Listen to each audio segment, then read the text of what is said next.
നമസ്കാരം. പ്രവാസി മലയാളിയിലേക്ക് സ്വാഗതം. പ്രവാസ ലോകത്തു നിന്നും ഏറെ ദുഃഖകരമായ വാർത്തയാണ് പുറത്തുവരുന്നത്. ഗൾഫ് രാഷ്ട്രങ്ങളിൽ ഏറെ ഒറ്റപ്പെടലുകളിൽ നീറിക്കഴിയുന്ന നമ്മുടെ പ്രവാസികൾ പലപ്പോഴും ആത്മഹത്യ ചെയ്യുകയാണ്. ഹൃദയാഘാതവും കുറവൊന്നുമല്ല. ഇതുവഴി നമ്മുടെ പ്രവാസികൾ എത്രത്തോളം മാനസിക സംഘർഷത്തിലൂടെയാണ് കടന്നു പോകുന്നതെന്ന് മനസ്സിലാക്കുവാൻ സാധിക്കും. അത്തരത്തിൽ കഴിഞ്ഞ ദിവസം 2 ചെറുപ്പക്കാരുടെ മയ്യത്തുകൾ നാട്ടിലേക്ക് അയച്ച അഷ്റഫ് താമരശ്ശിയുടെ കുറിപ്പ് ഏവരുടെയും ഹൃദയത്തെ പിടിച്ചുലയ്ക്കുകയാണ്. ഫേസ്ബുക്ക് കുറിപ്പ് ഇങ്ങനെ: ഇന്നലെ 2 ചെറുപ്പക്കാരുടെ മയ്യത്തുകളാണ് നാട്ടിലേക്ക് അയച്ചത്. അതിൽ ഒരാളുടേത് ഹൃദയാഘാതവും മറ്റൊന്ന് തൂങ്ങി മരണവും.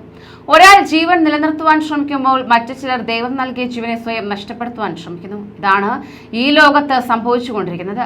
2 പേരെയും ആശ്രയിച്ച് ജീവിക്കുന്ന കുടുംബങ്ങൾ നാട്ടിലുണ്ട്. അച്ഛൻ, അമ്മ, സഹോദരങ്ങൾ, മറ്റു ബന്ധുമിത്രാദികൾ. അവരൊക്കെ ഈ മരണ വാർത്ത അറിയുമ്പോൾ വല്ലാത്തൊരു മാനസികാവസ്ഥയിലേക്കാണ് കടന്നു പോകുക. എന്റെ മകന് എന്ത് പറ്റിയതാണ്? ഇന്നലെയും കൂടി എന്നെ വിളിച്ചതാണല്ലോ എന്ന് നോവറിഞ്ഞ പെറ്റമ്മ അലറിക്കരയുമ്പോൾ എന്ത് പറഞ്ഞാണ് സമാധാനിപ്പിക്കുക? ബിരുദധാരിയായ ഈ ചെറുപ്പക്കാരൻ വളരെ സത്യസന്ധനായ ആത്മാർത്ഥതയുള്ള ജീവനക്കാരനാണ്. താൻ ജോലിയിൽ പുലർത്തുന്ന മികവിന്റെ പേരിൽ ഇയാൾ പലപ്പോഴും സഹപ്രവർത്തകരുടെയും മേലധികാരികളുടെയും അഭിനന്ദനത്തിന് പാത്രമായിട്ടുണ്ട്. എന്നാൽ അടുത്ത കാലത്തായി ജോലിയിൽ കാര്യക്ഷമമായി മുന്നേറാൻ ഇയാൾക്ക് ബുദ്ധിമുട്ട് നേരിട്ടു. മിക്കവാറും സമയത്ത് ഇയാൾക്ക് ക്ഷീണം അനുഭവപ്പെട്ടു.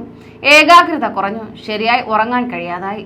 ഇയാൾ ഒറ്റയ്ക്ക് കഴിയാൻ ഇഷ്ടപ്പെടുന്നു. വിഷാദരോഗം ആ ചെറുപ്പക്കാരനെ ദിനംപ്രതി കീഴ്പ്പെടുത്തുകയായിരുന്നു. അവസാനം ആരുമില്ലാത്ത സമയത്ത് തന്റെ റൂമിലെ ഫാനിൽ കെട്ടിത്തൂങ്ങി ജീവൻ അവസാനിപ്പിക്കുകയായിരുന്നു. ഇങ്ങനെ ആത്മഹത്യ ചെയ്യുന്നവർ വളരെ വൈകാരിക വേദന അനുഭവിക്കുന്നവരാണ്. പക്ഷെ സ്വന്തം ജീവനെ അവസാനിപ്പിക്കുന്നതിനല്ലാതെ ആ വേദന ഒഴിവാക്കാനുള്ള ഒരു വഴിയും ഇത്തരക്കാർ കാണുകയില്ല. അവരുടെ വേദന സഹിക്കേണ്ടി വരുമ്പോൾ വേദന തീർക്കുന്നതിന് വേണ്ടി അവർ ആത്മഹത്യ ചെയ്യുന്നു. ഒരു വ്യക്തി ബോധപൂർവം സ്വയം ജീവൻ നശിപ്പിക്കലാണ് ആത്മഹത്യ. ഈ മരണത്തിന്റെ പൂർണ്ണ ഉത്തരവാദിത്തം അവന് തന്നെ. തന്റെ ജീവന്റെ യഥാർത്ഥ ഉടമയെ മറന്ന് തനിക്ക് ലഭിച്ച സൗഭാഗ്യത്തിന്റെ ദുർവിനിയോഗം ചെയ്യുകയാണ് ആത്മഹത്യ ചെയ്യുന്നവർ ചെയ്യുന്നത്.